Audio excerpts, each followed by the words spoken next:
নমস্কার বন্ধুরা, আমি জয়ী চলে এসেছি আরও একটি নতুন ভিডিও নিয়ে। আশা করছি আপনারা সবাই খুব ভালো আছেন, সুস্থ আছেন।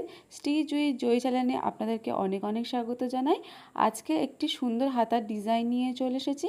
তো অনেকে একটু ইউনিক ও স্টাইলিশ হাতা পরতে পছন্দ করেন, তো এই ডিজাইনটা অবশ্যই ট্রাই করতে পারেন। এটা দেখতে যতটা সুন্দর, করতেও কিন্তু ততটাই কম সময়ে হয়ে যায়। তো এই ডিজাইনটা তৈরি করার জন্য যে বউগুলো তৈরি করতে হবে, তার জন্য দেখুন এখানে মেন ফেব্রিকটা আমি কেটে নিয়েছি। এটা চওড়া নিয়েছি 5.5 ইঞ্চি আর লম্বা নিয়েছি এখানে 3.5 ইঞ্চি। তো এটা মিডিয়াম সাইজের জন্যই আমি বললাম, আপনারা চাইলে এই সাইজেই কিন্তু করতে পারেন। তো এখানে আমি দুটো হাতাতে বসাবো, তার জন্য কিন্তু 6টা টুকরো কিন্তু এখানে আমি কেটে নিয়েছি। তো সবার প্রথমে দেখুন আমি দু ধারটা কিন্তু একদম সামান্য সামান্য করে মুড়িয়ে সেলাই করে নিয়েছি। সবগুলোই কিন্তু সেলাই করে নিয়েছি। এটা কিন্তু শুধুই মেন ফেব্রিক আছে, এখানে কিন্তু কোনো আমি লাইলিং অ্যাটাচ কিন্তু করিনি। এবার কি করব, এই বোটা তৈরি করে নেব। তার জন্য সবার প্রথমে দেখুন কাপড়টাকে এখানে মিডিল বরাবর ভাঁজ করে নেব। নিয়ে এখানে একটা একটু আঙুল দিয়ে চেপে চেপে দেবো, যাতে এখানে একটা দাগ হয়ে যায়। তো এবার একটা ছুঁচ সুতো নিয়ে নিয়েছি। ছুঁচ সুতো নিয়ে কিন্তু ভালো করে প্রথমে এখানে মিডিল বরাবর দেখুন যেমন নর্মাল কাঁথা স্টিচ করে, তো সেইভাবে ছোটো ছোটো করে ফোঁড় তুলে আমি এখানে সেলাইটা করে নেব। এখানে আরেকটা কথা বলে রাখি, এখানে হাতাটা কিন্তু নর্মাল আপনারা যেভাবে হাতা কাটিং করেন ঝুলের মাপ নিয়ে, পুটের মাপ নিয়ে, সেভাবেই কিন্তু নর্মালভাবে হাতাটা কিন্তু এখানে কাটিং করে নেবেন। নিয়ে তাকে মিডিল বরাবর কিন্তু এখানে কেটে নেবেন। কেটে নেওয়ার পরে লাইনিংয়ের সাথে আমরা যেভাবে সোজা দিকের সাথে রেখে কাপড়টাকে উল্টে পিছনের দিকে করে নিই, এখানে কিন্তু আমি সেইভাবেই করেছি। ওই সেলাই ভিডিওটা আমি রেকর্ড করেছিলাম, কিন্তু এখন খুঁজে পাচ্ছি না, হয়তো কোনো প্রকারে হাত লেগে ডিলিট হয়ে গিয়েছে। তার জন্য আপনাদের কাছে অনেক দুঃখিত, ক্ষমা চেয়ে নিচ্ছি।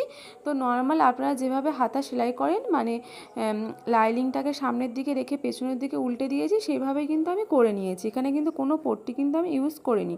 তো এখানে দেখুন বোগুলোকে আমি তৈরি করে নিচ্ছি। আর এখানে কিন্তু ছুঁচ সুতো দিয়ে ভালো করে মজবুত করে সেলাই করে নেবেন, যাতে না খুলে না যায়। তো এখানে কিন্তু আমার একটা তৈরি হয়ে গেছে। এইভাবে কিন্তু আমি সবগুলো কিন্তু করে নেব। তো আপনারা অবশ্যই করে কিন্তু এই ডিজাইনটা একবার হলেও ট্রাই করে দেখবেন, খুব সুন্দর লাগে।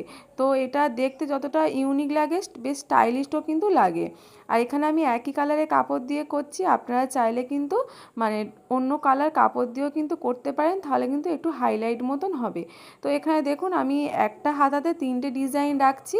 আপনাদের হাতার লেন্থ যদি ছোট হয় তো দুটো করতে পারেন, বা এখানে 4টেও করতে পারেন যদি হাতার লেন্থ যদি আরও বড় হয়।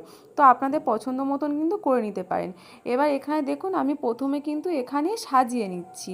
আর এখানে গ্যাপটা রাখছি 3.5 ইঞ্চি, একটা হাতা থেকে আর একটা হাতার দূরত্ব কিন্তু এখানে আমি 3.5 ইঞ্চি রাখছি। তো আমি মেপেও দেখিয়ে দিলাম। তো সেইভাবেই কিন্তু এখানে দুটো হাতাকে অ্যাডজাস্ট করে নিয়েছি, মাঝখানে বউগুলোকে রেখে দিয়েছি। এখানে 3.5 ইঞ্চির গ্যাপ মিডিলটাই রেখেছি। রেখে এখানে দেখুন ভালো করে আমি এখানে পিন করে নেব, যাতে সেলাই করার সময় সরে না যায়।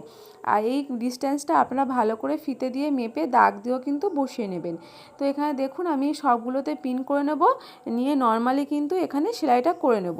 নিলেই কিন্তু এখানে সুন্দর হয়ে যাবে। এখানে দেখুন গ্যাপটা কিন্তু হালকা গ্যাপ আছে, খুব গ্যাপ নেই বা খুব গায়ে গায়েও কিন্তু আমি বসাইনি। আপনারা যদি বেশি গ্যাপ পছন্দ না করেন, তাহলে কিন্তু এখানে আমি যে 3টে বো করেছি, আপনারা কিন্তু 4টে বো কিন্তু করে নিতে পারেন। তাহলে একটু গায়ে গায়ে বসবে, ফাঁকা যে অংশটা আছে সেটা কম দেখা যাবে, বডি পার্টটা আপনাদের একটু কম দেখা যাবে। সেটাও করলেও করতে পারেন। তো কাস্টমার আমাকে এইভাবে পিকচার দিয়েছিল, তো আমি এইভাবেই কিন্তু করে দিলাম, যে একটু ফাঁকা ফাঁকা দিয়ে কিন্তু আমি বউগুলোকে বসিয়েছি। তো নর্মাল দেখুন এখানে যেমন সেলাই হয় সেভাবে কিন্তু এখানে একটা করে চাপ সেলাই দিয়ে নিচ্ছি।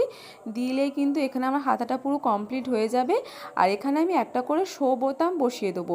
এটা আপনারা ইজিলি মার্কেটে কিন্তু কিনতে পাওয়া যাবে। আমি একই কালারের, যেহেতু এটা আমার খয়েরি কালারের আছে, মেরুন কালারের, তো আমি মেরুন কালারেই কিন্তু শো বোতাম কিনে নিয়েছি, এনে কিন্তু এখানে লাগিয়ে দেবো।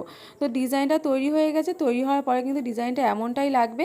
আপনারা চাইলে ব্লাউজ, কুর্তি বা যে কোনো ফ্রকে কিন্তু করে নিতে পারেন। আর ভিডিওটি আপনাদের কেমন লাগলো অবশ্যই করে কিন্তু আমাকে কমেন্ট করে জানাবেন। ভালো লাগলে অবশ্যই একটা লাইক করে দেবেন।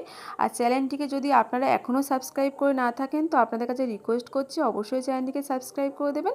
পাশের বেল আইকনটা অবশ্যই প্রেস করে রাখবেন। তো এখানে দেখুন ব্লাউজটা কিন্তু আমার পুরো কমপ্লিট হয়ে গেছে। এটা একটা প্রিন্সেস কাট প্যাডেড ব্লাউজ ছিল।